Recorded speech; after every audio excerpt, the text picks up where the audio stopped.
Bueno, dice así, Eclesiastés 2:26, dice, porque al hombre que le agrada a Dios, Dios le da sabiduría, ciencia y gozo, mas al pecador da el trabajo de recoger y amontonar para darlo al que agrada a Dios. También esto es vanidad y aflicción de espíritu. Repito el versículo, dice, porque al hombre que le agrada, Dios le da sabiduría, ciencia y gozo, mas al pecador da el trabajo de recoger y amontonar, para darlo al que agrada a Dios. También esto es vanidad y aflicción de espíritu. El que escribe este texto es el rey Salomón, conocido como el hombre más sabio sobre la tierra, el hombre que ha sido el más sabio, que siempre fue el más sabio y que no se ha levantado nadie como él, solamente Jesús. Jesús es más sabio que Salomón, pero ninguno de nosotros puede alcanzar la sabiduría de Salomón. Hay gente tan rara que habla mal de Salomón y dice que Salomón no deberá ser leído, pero Salomón es el hombre más sabio del mundo. Si es el hombre más sabio que ha existido, ¿qué habría que hacer con sus dichos? Leerlos, porque en ellos se encuentra sabiduría. Y aquí, en Eclesiastés, él mismo se denomina, la palabra Eclesiastés viene de la palabra hebrea kohalet, que significa el que reúne, el que le habla a la multitud. O sea que él se está poniendo como un predicador, como un maestro. O sea que en Eclesiastés, ¿qué es lo que está pasando? ¿Qué es lo que hace el libro de Eclesiastés? Nos enseña, exacto. O sea que si el libro de Eclesiastés nos enseña, ¿qué deberíamos de hacer?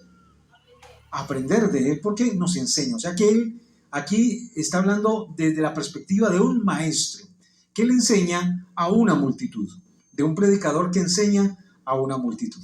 En medio del libro de Eclesiastés, el tema es que todo es vano. La palabra que utiliza es Hebel, de ahí viene la palabra Abel, es interesante. Hebel, que significa vapor, efímero, algo que no dura. ¿Qué pasó con Abel? No duró, ¿cierto? No hay descendientes de Abel, no hubo quien lo sucediera, su nombre es recordado, pero no fue efímero en la tierra. Y eso es lo que dice el proverbista, el maestro dice, todo es efímero, todo pasa, y es cierto, ¿no? Todas las cosas pasan, no todo queda, todo se esfuma, se vuelve efímero. Y entonces él habla de varias cosas y aborda una multiplicidad de dimensiones de la vida. Habla del placer, él es un posmodernista. Los posmodernistas dicen que uno debe de disfrutar de todo. Y entonces uno dice, pues yo quise disfrutar de todo, pero ¿cómo hago para disfrutar de todo y no tengo plata? Pero este hombre fue el más rico de toda la historia. Su ejército, sus tropas, salían a la batalla con escudos hechos de oro. ¿Se imagina un ejército con escudos hechos de oro? ¿Qué quiere decir? Que el poderío de esa nación era muy grande. El hombre más rico de la historia fue este hombre. Y entonces, como tenía tanta riqueza, pudo experimentar todos los placeres. Todos. Dice él que no le negó ningún placer a su corazón. Todo lo que quería, lo hacía. También habla de las obras, de lo que el hombre hace. Habla de la acumulación. Habla de todo y dice que todo es vanidad. O sea, que todo es efímero, que nada llena, que todo es vapor, que todo es fugaz. El vapor, que usted ve el vapor, ¿cierto? Pone a hervir el agua y entonces sale el vapor. ¿El vapor cuánto dura? Efímero, ¿cierto? No dura, no permanece. Y llega entonces a esta conclusión. El libro de Eclesiastés llega a conclusiones. Es como un estudio. Más o menos el libro de Eclesiastés es como una investigación que hace el maestro. El maestro va haciendo investigaciones, va mirando cosas y llega a conclusiones. Y a una conclusión que llega es a esta. Este pasaje está dividido en 3 y quisiera que podamos analizarlo. Lo primero que él concluye es, porque al hombre que le agrada, Dios le da sabiduría, ciencia y gozo. Esa es la primera parte. La primera conclusión es que Dios recompensa a aquellos que agradan su nombre. Y entonces vamos a mirar cada una de esas frases y a tratar de de entender lo que dice el texto. Lo primero que dice es el hombre que agrada a Dios. La palabra agradar viene de la palabra tov. Se utiliza mucho en el idioma hebreo como mazal tov, o sea, como buena suerte o que le vaya bien, mazal tov. Cuando alguien esté por ahí emprendiendo algo nuevo, hay que decirle mazal tov, mazal tov. De hecho, hay una marca judía que se llama Masal. ¿Qué significa? Bien, bien hecho, algo que está bien hecho, ¿cierto? Entonces, cada vez que alguien emprende algo, deberíamos de desearle Masal Tov. Cuando alguien se casa, Masal Tov. Un año nuevo, Masal Tov. Tov significa bueno, bueno, no de calidad, sino que hace las cosas bien. Entonces, cuando la Biblia habla de agradar, uno podría pensar que agradar es como la situación entre nosotros, que uno trata de hacer cosas para agradar a otro y hay gente a la cual le caemos bien sin haber hecho nada, ¿cierto? Pero cuando la Biblia nos habla aquí de top o de agradar, tiene que ver con el hecho de hacer lo bueno, de hacer las cosas bien, de hacer aquello que es bueno delante de los ojos de Dios. Entonces, cuando dice, porque el hombre que, entonces cambiamos la palabra agrada por top, ¿qué significaría? Porque el hombre que hace las cosas bien, o sea, el hombre que hace las cosas bien delante de Dios, el hombre que se porta bien delante de Dios, el hombre que hace las cosas que a Dios le gustan, entonces Dios le da. La palabra da viene de la palabra Natán, un buen nombre para un niño. No suena tan bonito en español, pero en el hebreo Natán es dar, es otorgar, es regalar, es bendecir. Natán fue un profeta. ¿Recuerdan a Natán que el profeta fue profeta en qué periodo? ¿Recuerdan a Natán? Natán es el que reprende a David, ¿cierto? Y es interesante porque podríamos pensar entonces que Dios le dio ese profeta a David para que pudiera llegar a ser rey. Natán se lo dio, le otorgó, lo bendijo con eso. Entonces, el hombre que agrada a Dios es que el hombre que nos fuimos. No, el hombre que le agrada a Dios, ¿qué es? ¿Qué es el hombre que agrada a Dios? Que hace las cosas bien delante de Dios. Entonces Dios le da, Natán, le otorga, le regala, le bendice, le premia. Esto da la idea de que es entre que Dios regala y también premia. O sea, es un premio, pero aumentado. ¿Me doy a entender? Es como que usted va a trabajar a una casa. A usted le dicen, hermana, necesito que vaya y me haga aseo en mi casa. Y entonces usted va, ¿y cuánto cobrarán por hacer un aseo? 50, la pastora es baratera. La pueden contratar. No, mentiras. Pero bueno, 50, digamos que 70, más o menos cobran por hacer el aseo general de una casa. Y entonces usted va con esa idea. Voy a hacer el aseo en esa casa y entonces me van a pagar 70,000 pesos. Usted no pregunta cuánto le van a dar, sino que dice, voy a ir a trabajar. La casa no es tan grande, es pequeña, y usted hace un aseo a fondo, echa agua, de esos aseos de las mujeres cuando están bravas. Lavan hasta por debajo de los muebles, ¿cierto? Entonces hace todo el aseo, termina, pero cuando termina, viene el patrón y le dice, está muy bien hecho, me gustó mucho el aseo, tenga 500,000. ¿Usted lo esperaba? Tal vez no. Tal vez es 10 veces más de lo que le debieron de haber pagado. ¿Qué es lo que muestra eso? Que le pagaron, pero que, además de que le pagaron, o sea, lo premiaron, pero le dieron de más. Lo premiaron con abundancia, con generosidad, con bendición. Eso es Natán. Es que le pago, pero con generosidad. Y aquí nos habla del premio. Dios al hombre que hace las cosas bien le da ¿qué? Premios, unos premios. Pero esos premios son ¿cómo? En abundancia, muy grandes. Natán en abundancia. Otorga a Dios en abundancia y muy grandemente. Es interesante porque también lo que nos muestra esto es que la sabiduría, la ciencia y el gozo no vienen de nosotros. La sabiduría, la ciencia y el gozo no vienen de lo que podemos hacer. Y la sabiduría, la ciencia y el gozo no vienen tampoco de lo que nosotros podemos realizar, sino que dice la Biblia que la da ¿quién? Dios. Dios es el dador. ¿De qué? Y lo primero que utiliza es la palabra sabiduría. Hay diferentes palabras para sabiduría. La que más se utiliza es gemima. Gemima, de viene la palabra gemín, que es el sabio, el que tiene mucha inteligencia. De hecho, hay una harina que se llama gemima, ¿no? Que es como la tía sabiduría. Pero gemima es la palabra que más se utiliza para sabiduría. Pero esta palabra que se utiliza aquí es hokman, que significa el discernimiento espiritual. La palabra que utiliza aquí para sabiduría es discernimiento espiritual. El que discierne, el que entiende, el que mira lo espiritual. Y esto es muy importante porque todo en la vida es, ¿cómo? Espiritual. Lo más importante que es lo espiritual. Lo más importante no es lo físico. Lo más importante no es lo material. Mis hermanos, lo material va y viene. Va y viene. A veces, no sé si le ha sucedido que no tiene nada y al momento tiene una gran cantidad de dinero.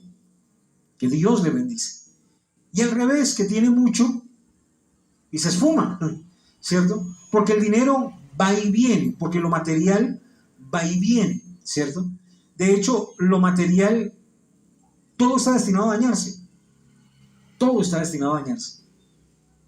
Hoy descubrí con tristeza que un aparato que utilizamos para que este funcione bien se está dañando. Y lo compramos hace muy poco. Pero bendito sea el Señor por tenerlo. Pero dentro de esas situaciones, lo que sucede con esto es que todo lo material está destinado a acabarse, ¿cierto? A terminarse, a acabarse. No importa de qué material sea, todo está destinado a terminarse. Pero lo espiritual no, porque prevalece, permanece, trasciende, ¿cierto? Por lo tanto, como lo espiritual permanece, prevalece y trasciende, entonces, ¿qué es lo que debemos de hacer? Trabajar en lo que? En lo espiritual. De hecho, el Señor Jesús dijo, no trabajen por la comida. ¿Por qué? Perece. Trabajen por lo espiritual, que es lo que permanece. ¿Qué es lo que permanece? No es lo carnal, no es lo natural, no es lo que podemos ver. Lo que permanece es lo que no podemos ver, lo espiritual. Entonces debemos entender que lo más importante es tener lo espiritual. Y la sabiduría de la cual habla aquí es discernimiento espiritual. Saber qué es bueno y qué es malo. Entender hacia dónde debo dirigirme y qué no debo hacer. Y esto es importantísimo, porque nos impide caer en situaciones que no son adecuadas. Lo primero entonces que Dios le da, vamos repasando. Dios le da ¿a quién? Al hombre que hace las cosas bien. Dios le da, o sea, le paga, pero mucho más de lo que él merece. Y le paga con hokma, que es sabiduría. Sabiduría, entendimiento, capacidad de entender lo espiritual. Por lo segundo que dice ciencia, ciencia, que viene a ser conocimiento, entendimiento, la capacidad de comprender, la capacidad de entender, la capacidad de comprender. Nuestros cerebros tienen una gran capacidad. Nuestro ser tiene una gran capacidad, pero a veces se bloquea. Se bloquea por las situaciones, se bloquea por las cosas. En estos días estaba viendo un documental de los japoneses y resulta que dicen que los japoneses son muy trabajadores. Son gente que se levanta muy temprano y se acuesta muy tarde y que viven para trabajar. No debe ser esa la vida, pero son muy disciplinados. Son gente que está trabajando desde muy joven. Allá no existen los nini, ¿cierto? Ni trabajan ni estudian. Son gente muy disciplinada, pero hay personas que se distinguen de los otros porque no quieren trabajar, no quieren estudiar, no quieren hacer nada. Esos son los ninis. Pero allá da vergüenza eso. Da mucha vergüenza que eso pase. Entonces lo que hace la gente es que se esconde y se van y se quedan en un cuarto solos, totalmente solos, sin salir a la calle, sin tener amigos, sin nada. Se está volviendo tan común que dicen que ahorita hay ya empresas que se dedican a lavar o a recuperar las casas o los apartamentos de esas personas porque se mueren y nadie pregunta por ellas, porque son una vergüenza para la familia. Allá es una vergüenza que alguien no estudie ni trabaje. Entonces, lo que decían es que estas personas, algo les pasó que generó eso y se encerraron. Como no tenían la motivación, la capacidad para trabajar, entonces se encerraron porque les dio vergüenza y terminan muriéndose solos porque no comen, ¿cierto?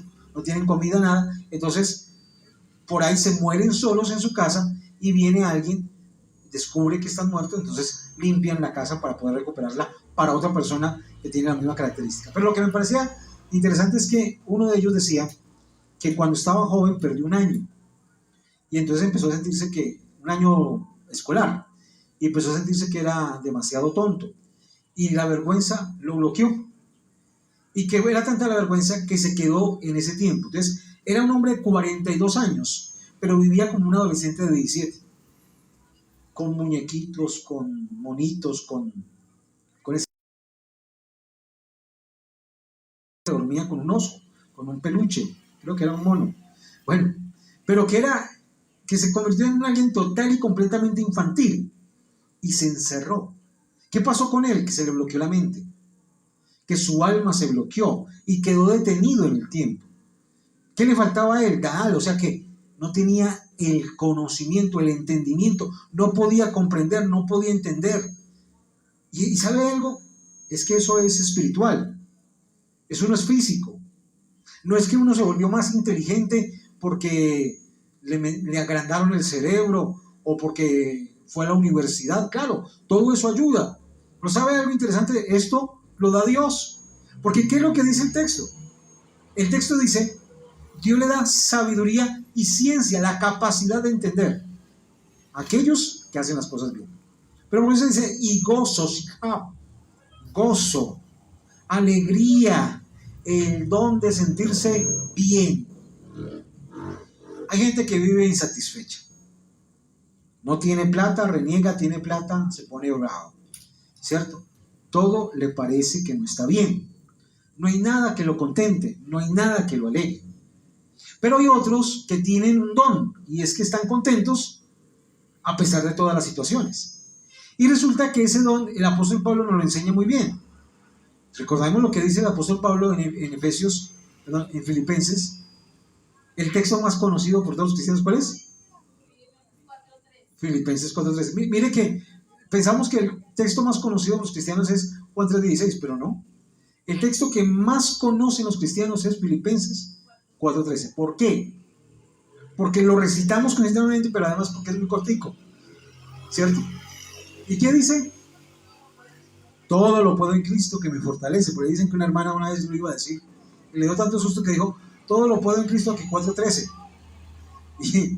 Pero es interesante saber que este texto no nos habla de que nos va a ir bien en todas las cosas o de que vamos a poder alcanzar todo lo que queremos. Antes, al contrario, lo que dice el texto en Filipenses 4:13 viene del versículo 12 y el apóstol Pablo dice, yo sé vivir con mucho y también sé vivir con poco. Sé andar en la riqueza, pero también en la pobreza. En todo y por todo estoy acostumbrado porque todo lo puedo en Cristo que me fortalece. Esa capacidad de contentamiento del apóstol Pablo, él habla del contentamiento, o sea, de estar contento con cualquier situación. No de estar conforme, sino contento con cualquier situación. Ese contentamiento del apóstol Pablo, ¿de dónde venía?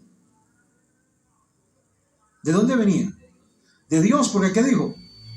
Todo lo puedo en Cristo que me fortalece. Entonces, aquí nos habla de eso, del gozo, de la capacidad de sentirnos contentos. ¿Y eso nos lo da quién? Perdimos un examen, perdimos el parcial. ¿Qué hay que hacer? Estar contentos. Lo ganamos. Estar contentos. Estamos en una situación económica difícil. ¿Qué debemos de hacer? Estar contentos. Y cuando viene la situación económica boyante, ¿qué deberíamos de hacer? Estar contentos. En estos días hablaba con una persona y me decía que tenía una finca y la finca empezó a no producir y que él empezó a tener muchas dificultades económicas. Pero él decía, yo no renegué, porque ¿cómo vamos a recibir de Dios lo bueno y no lo malo? Estar contentos en todo. Pero hay gente que ni lo bueno ni lo malo los pone contentos. Son amargados, ¿cierto? Son amargados. Personas que están amargadas. Deberíamos de quitar la amargura de nuestra vida. Pero ¿cómo se quita? Con el gozo. Por nosotros mismos. Sino que es un don de Dios. Dios da. Natán. Dios da. Dios premia. ¿Con qué? Con sabiduría, ciencia y gozo. O sea, con la alegría de estar contentos a pesar de cualquier cosa que está pasando. Pero nosotros dejamos de estresar. En esos días estaba haciendo unos reportes y había que preguntarle a unas personas en qué tenían que cambiar, y la mayoría de ellos me pusieron, yo tengo que dejarme de estresar por todo. O sea, el estrés es algo que se está convirtiendo en algo común en nuestras vidas. Estamos en un momento determinado en donde todo nos estresa. Que las señoras afuera, que las señoras adentro, que las señoras arriba, que las señoras abajo, que a un lado, que al otro, que hay mucha comida, que hay poca comida, que hoy comí mucho, que hoy comí poco. Y entonces todo nos estresa. ¿Y eso qué hace? Que perdamos el gozo. Y yo no me quiero sentir así. No sé si le ha pasado que usted a veces está como tan enojado que yo no me quiero sentir así. ¿Qué tiene que hacer? El gozo de Dios. Pedírselo al Señor. Señor, quítame esto y dame tu gozo. Dame el gozo de Dios. Pero, entonces, la primera parte es, Dios premia a aquel que le agrada a Dios. O sea, Dios premia, Natán, Dios da con abundancia, premia con abundancia a aquel que hace las cosas bien delante de él. Los premia con sabiduría, ciencia y gozo. Más al pecador, más espero, en vez de, en lugar de, al contrario. Esto es un versículo antitético. Anti es que presenta una idea contraria a la otra. Entonces, el que agrada a Dios, Dios lo premia. Pero, al contrario, al pecador. Pecador. Hot. Pecador que hace cosas en contra de Dios, que ofende a Dios, que va en contra de Dios adrede, que no le gusta agradar a Dios. Al pecador.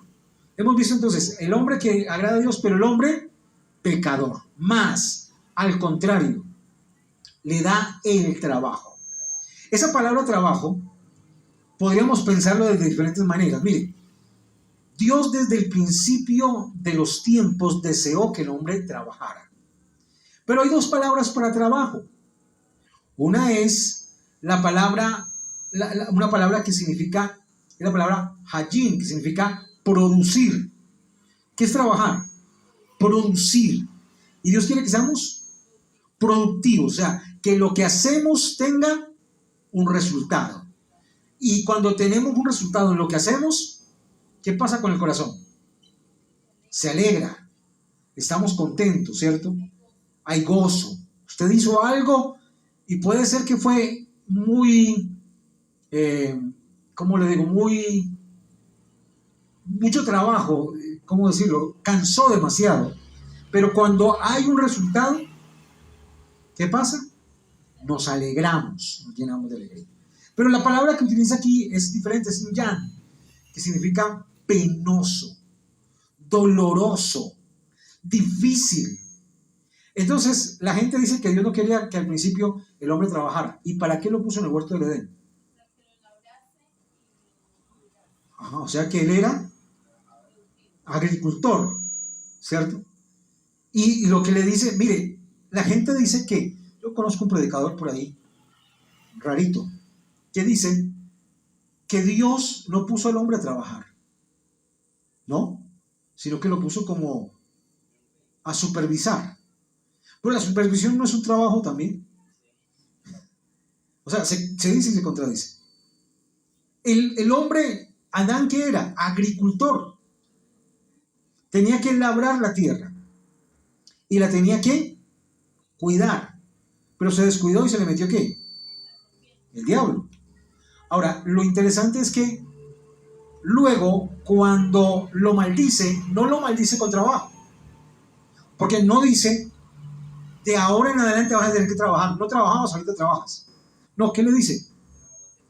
Que va a ser más. Con el sudor de tu frente ganarás el pan. Cuando aparece el sudor, eso quiere decir que Adán no sudaba. ¿Y quién no suda cultivando la tierra? Quiere decir que la tierra respondía a un trabajo mucho más suave, que hacía que Adán no tuviera que sudar.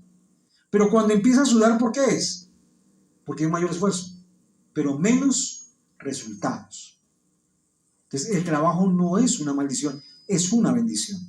Pero cuando el trabajo se convierte en una maldición, cuando se pasa de Hayin a Inyan, cuando el hombre es pecador. Cuando el hombre peca, entonces se convierte en una maldición. Mucho esfuerzo, poco resultado. Antes era poco esfuerzo, gran resultado. Ahora es mucho esfuerzo, poco resultado. Con el sudor de tu frente ganarás el pan. Y ella te producirá todos los días de tu vida espinos y cardos. ¿Cómo le parece eso? Nosotros tenemos aquí al frente un jardín, un terreno, un lugar en donde se podría sembrar, pero eso es un relleno. Eso ahí lo rellenaron con tierra y con escombros. Entonces uno, ¿qué va a sembrar? ¿Qué es lo que produce eso? Maleza, espinos y cardos. Entonces uno podría dedicarle tiempo a abono, pero ¿qué va a producir? Espinos y cardos, porque no es una buena tierra. Entonces, ¿qué nos dice la Biblia? Que el Inyan es un trabajo doloroso, un trabajo penoso. Y entonces aquí encontramos que Dios premia al hombre bueno, pero el pecador le impone un duro trabajo. Da el trabajo. De nuevo volvemos, Natán, Dios da. Aquí premió, aquí también premia. O sea que el premio del malo es un trabajo muy duro. Un trabajo muy duro. ¿Qué nos quiere decir esto? Que el trabajo del pecador siempre es complicado. Siempre es duro. No, pero es que yo veo los narcotraficantes. ¿Y qué? Tienen una cantidad de gente mala alrededor de la cual se tienen que cuidar. No es un duro trabajo. Tienen que entrar y salir asustados, con miedo. Yo recuerdo que al frente de mi casa, ¿cómo? Dejar perder cosas. Al frente de mi casa, cuando vivíamos en la 11, en Cartago, vivía una gente, allá vivía gente humilde, pero llegaron unas personas, compraron la casa, la volvieron muy bonita y eran unas personas que uno no conocía, pero cada vez que llegaban así. Llegaban de noche, llegaban así. Y abrían la puerta y se metían rápidamente. Y a mí me parecía raro porque se metían. Y nunca uno los veía en las ventanas. Tenían unas ventanales y nunca los veía uno en las ventanas. Las únicas veces era cuando mamá nos pegaba, que nos poníamos a hacer escándalo.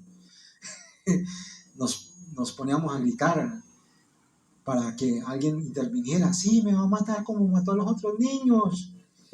Y la gente pasaba y decía, yo sí había visto más niños ahí. Pero la cosa es que resulta que esa gente vivía como nerviosa y un día hubo un allanamiento y resulta que eran narcotraficantes. Duro trabajo, un trabajo difícil, maluco, un trabajo difícil. Y luego dice, de recoger y amontonar. Recoger y amontonar. Una penosa labor. ¿De qué? De reunir, de juntar, de almacenar. ¿Usted cree que almacenar es duro o no? Claro, pero usted tiene que escoger lo mejor, de reunir, de recoger, de mirar qué es bueno, qué no es bueno, de reunir. Da como la idea de alguien que está mirando qué es bueno y qué no es bueno para poderlo, y tiene que ver como con legumbres, como escoger entre los frijoles. escoger entre las arvejas,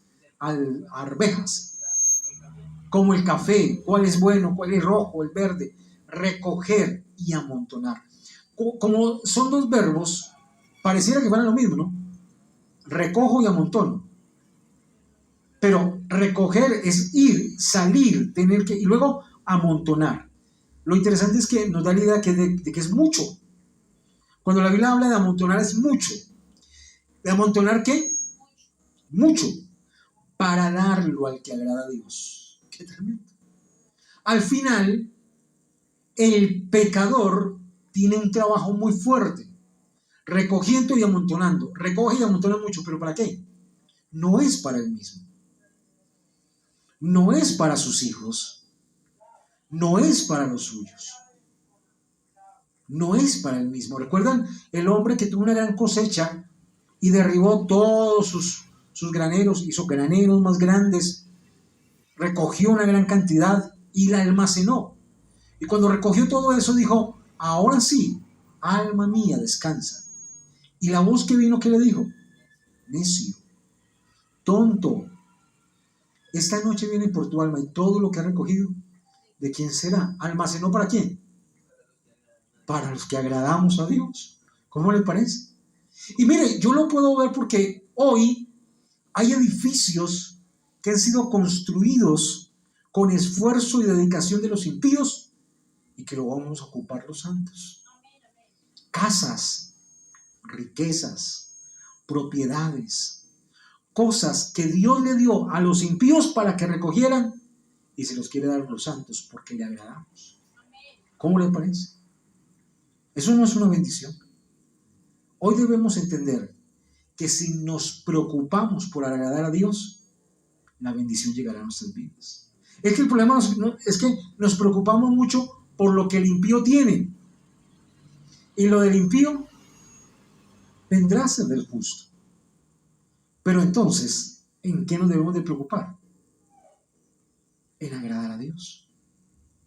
Porque si agradamos a Dios, Dios nos va a dar lo espiritual, pero también lo material.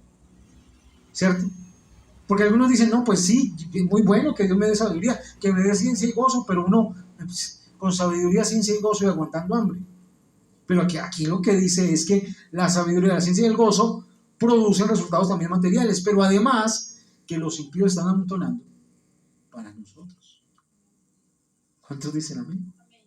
Yo les he dicho, mis hermanos, mire, en Sudáfrica se hizo el Mundial del 2010. Sudáfrica 2010. Resulta que lo hicieron porque Sudáfrica se había vuelto importante a causa de que habían soltado a Mandela, Nelson Mandela. Se había convertido en presidente de Sudáfrica. Entonces, ante eso, lo que hicieron fue que quisieron darle importancia a Sudáfrica dándole el mundial. Pero en Sudáfrica no juegan fútbol. Juegan otra cosa que se llama cricket, que es una cosa toda rara, con un palo y unos... Bueno, cada cual con su cuento, ¿cierto? Cada loco con su cuento. Pero no juegan fútbol. Entonces, cuando se acabó el mundial, para hacer el mundial, tuvieron que hacer grandes estadios. Pero se acabó el mundial y esos estadios, ¿para quién eran? ¿Sabe qué pasó? Que los cristianos se empezaron a reunir allí, porque eran muchos, pero no tenían templos. Lo que los malos hicieron, los justos lo disfrutaron. ¿Cuántos dicen? Lo que los malos hicieron, los justos lo disfrutaron. Pero la tercera parte y la parte final dice, también esto es vanidad y aflicción de espíritu. Les decía que vanidad viene de... Algo vano, sí, muy bien. Pero vanidad viene de... que se va rápido. El nombre de alguien vano fue efímero. Fue el nombre que le pusieron a ¿quién? Abel, que se extinguió prontamente. La palabra vanidad viene de la palabra Hebel, de ahí viene la palabra Abel, efímero, no estuvo mucho tiempo. Y entonces dice, todo esto, o sea, lo que hacen los impíos es vanidad y aflicción de espíritu. Los oprime, los daña. Quiero terminar entonces pensando en lo que dice la Escritura. ¿Qué dice la Escritura? Que Dios premia con cosas espirituales y con bendiciones materiales al que agrada a Dios. Pero el pecador está destinado, mire, está destinado por Dios. Es interesante porque en eso te hablaba con Miguel acerca de la predestinación. Y entonces hay gente que piensa que la predestinación es activa o pasiva. Que Dios escoge y hace que los que nos vamos a salvar nos salvemos. O sea que Él está predestinando a los que se salvan, y lo que hace es que activamente trabaja en los que se salvan para que se salven, pero que en los que se pierden no, que Dios simplemente los deja. Pero la idea de Dios más bien es que Dios tiene una predestinación activa, o sea, Dios en los que se salvan trabaja activamente y en los que se pierden también. Y aquí encontramos que Dios al que le agrada le da, y al que no le agrada también le da. Con el faraón que lo endureció, al que agrada le da, y al que no le agrada también le da. ¿Cierto? El problema es que les da. El problema es que termina dándoles.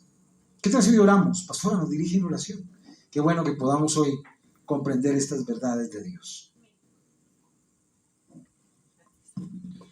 Aleluya. ¿Qué tal si piensa en este versículo? Vamos a decir: porque al hombre que le agrada, Dios le da sabiduría, ciencia y gozo, mas al pecador da el trabajo de recoger y amontonar para darlo al que le agrada a Dios. También esto es vanidad y aflicción de espíritu. Cierra ahí sus ojitos, levante sus manitos y dígale: Dios, gracias, Señor, por todas las bendiciones que tú tienes para mí. Gracias, Señor Jesús, porque tú me amas. Gracias, Señor Jesús, porque a tus ojos he sido de gran estima y tú me has amado, Señor. Tú has permitido, Señor Jesús, que nosotros hagamos las cosas bien, que hagamos las cosas diferentes, porque tú eres el que pones en mí el querer como el hacer por tu buena voluntad, Dios. Yo levanto, Señor Jesús, mi oración delante de ti. Oro por mi esposo, Señor, te pido que tú seas ayudándolo, Dios mío, en su vida, en su salud, que tú seas, Espíritu Santo, cada día transformándolo a tu imagen, Señor, y que él pueda ver tu bendición y tus milagros, Señor. Oro por Juan Esteban, por Miguel Ángel, Señor, aquí están nuestros hijos, Dios, los ponemos delante de tu presencia, Señor. Te pedimos, Señor, que tú levantes un escudo de protección sobre ellos, que nada ni nadie les pueda hacer daño, que nada ni nadie les pueda hacer frente, Dios. Gracias, Señor Jesús, por levantarlos cada día y por ayudarlos, Señor. Delante de ti está tu hija, Señor Jesús, Cecilia. Hoy la ponemos delante del altar de Dios, Señor. Ayúdala, Espíritu Santo, Dios, allí donde está, Señor. Mira sus sueños, sus anhelos. Mira, Espíritu Santo del cielo, sus motivaciones, Señor. Bendícela cada día. Acompáñala, Señor, que ya no se sienta sola, sino que pueda sentir tu presencia, Dios. Oramos, Señor, por cada uno de tus hijos, Dios, por doña Flor, Señor, que tú sigas sanando el Espíritu Santo. Sana su vida, Dios. Sana, Espíritu Santo, su cuerpo, Dios, para que te glorifique. Sopla aliento de vida, Señor, sobre aquellas personas que están a punto de morir, Señor. Dales vida, Señor, para que te glorifiquen, Dios. Oramos por los enfermos, Dios, y declaramos, Señor, que tu mano de poder, tu mano sanadora está sobre ellos, Señor. Sánale, Señor. Usa a los médicos, usa a las enfermeras, usa, Papito Dios del cielo, las medicinas. Usa, Espíritu Santo del cielo, cada cosa para que ellos puedan recibir tu sanidad. Hoy te damos gloria a ti, Señor, y te alabamos, Dios. Te alabamos en el nombre de Jesús, con nuestras manos, con nuestros pies, Señor Jesús. Declaramos, Señor, que tú estás cuidándonos y ayudándonos. Alzaré mis ojos a los montes,